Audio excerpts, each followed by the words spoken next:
Welcome to River City Plus. It is the show after the show, and today we are talking about an event that's popping off tomorrow at the Ritz Theatre and Museum, and it's all about arts and brains and combine. You know what? I'll let them explain it. So I've got Jill Ald here from AARP, and my man Reese Dickerson is artist in residence for this conversation. So thanks for hanging out with us. Thank you for having us. So you guys have it's cultural expressions, the arts, and the brain. Please explain. Yes, so cultural expressions, the arts and brain health came about and was inspired because in Jacksonville, we have over 300,000 residents over the age of 50. And through our AARP surveys, we know that brain health is a top priority for our members and non-members. And people are living longer. We, have a lot of people who are now caretakers, family members who are caretakers for family members with or friends, loved ones with dementia and Alzheimer's. And we want to provide links to resources in the community. So we're going to be having Elder Source.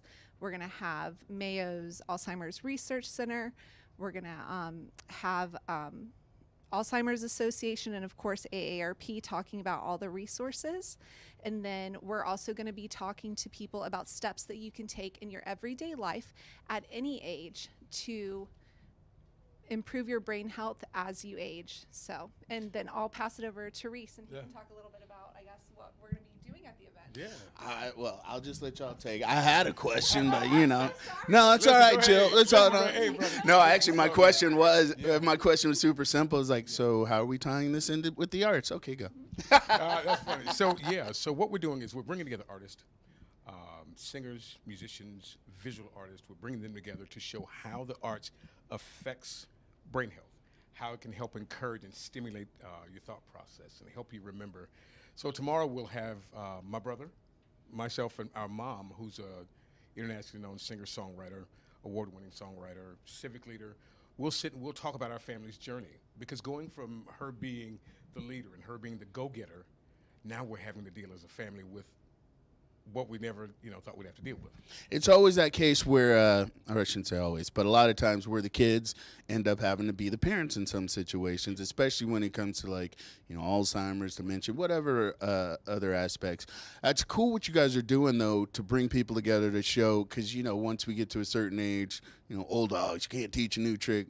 You can learn. You can learn. Right. And especially when it comes to brain health and stimulating those synapses. Why did you guys decide to do this right now, this weekend? What's going on? Is it just pick this date for any particular reason? There was no particular reason. It worked out in our calendar, and brain health is always an important issue. So any time of the year, we're open to doing brain health events. We regularly have our volunteers go out and speak in the community on the 6 pillars of brain health.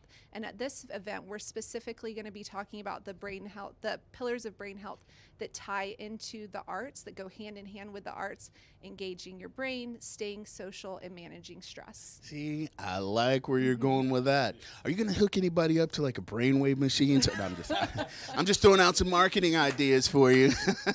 Next time. I'll keep it in mind. So it's a lot of workshopping and networking, but it's going to be entertaining, very entertaining as well. Yes. Now, for you, I know you're sharing your story about your mom and your family, but as an artist, how important is it that you guys are out there facilitating for people that maybe aren't in the arts, or even the artists that might not realize where their situation is going and might not be able to vocalize it, or may not even want to admit it?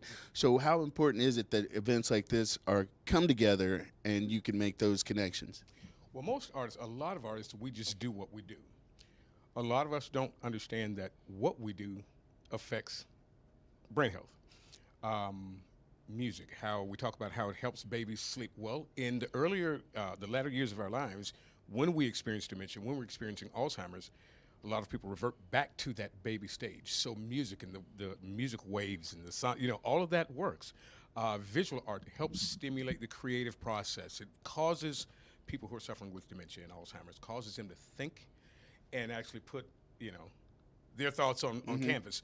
So we're excited about being a part of that because we need to, we as artists, we need to be in the community. We need to let people know that what we do, our craft, can help sustain someone's life. We can help their life become better. We can help them transition into their latter stages of life with not as much stress as they typically would if we weren't there. So I'm encouraging artists to do that and tie in with AARP, tie in with the Alzheimer's Association, tie in with Eversource, and do more volunteer projects with those people so that we can help and affect the people who need it most. Will the event have any interactivity? Will there be some stuff going on, or is it pretty much you're just going to hang and? Yeah. Chris Clark, Cool Ras Arts, one of my favorite friends, one of my good buddies here in town. He has a lot of murals all over. Jill just said, where was that? You guys saw that? At Waffen Mike's downtown. Chris yeah. Chris has a new installation down there. So Chris will be doing a live painting during the social hour, 5:30 to 6:30, where we have a charcuterie board, and you'll be able to walk around and look at the art. He'll be doing a live piece that he will donate to one of the organizations that'll be there. Shawnee Jones with iHeartRadio 101.5, she's our host. She'll be there tomorrow. And during our segment with my brother Mark Dickerson, my mom Zelma Dickerson, and myself, talking about our journey, we'll actually sing a song that my mother sang when she won Miss Senior Jacksonville back in 2015. So we're we're excited about that. Yeah. Oh, so it's going to be a good old time. Oh, it's going to be a lot of fun, man. You better believe it. So it starts at 5:30? 5:30. 5:30 and runs till? Yep, we've got our social hour going from 5:30 to 6:30, and then the program goes from 6:30 until about 8 o'clock. Oh, so not a crazy long evening. No. And still get home and watch Thursday night football. I don't know who's playing. It's probably not a game worth watching, but but regardless. But this is so for those that don't know AARP, or they only think of it as one way, it's like, oh, you're getting discounts on this, that, and that. You guys do so many other things that a lot of people might not really be plugged into. Can you break down a little bit of that? Oh, definitely. We are in the community all the time.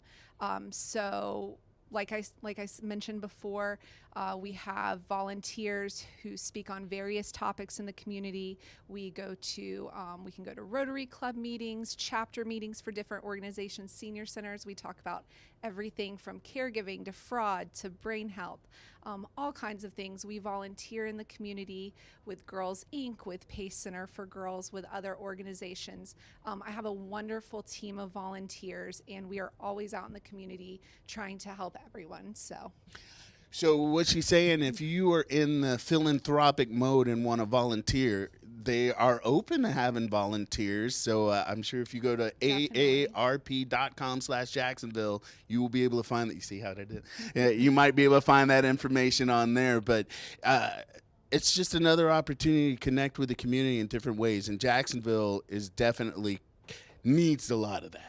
A lot of that. Connection is important. And you can definitely find our volunteer opportunities at aarp.org/Jacksonville. And you can also find registration for the Cultural Expressions Brain Health and the Arts event there as well.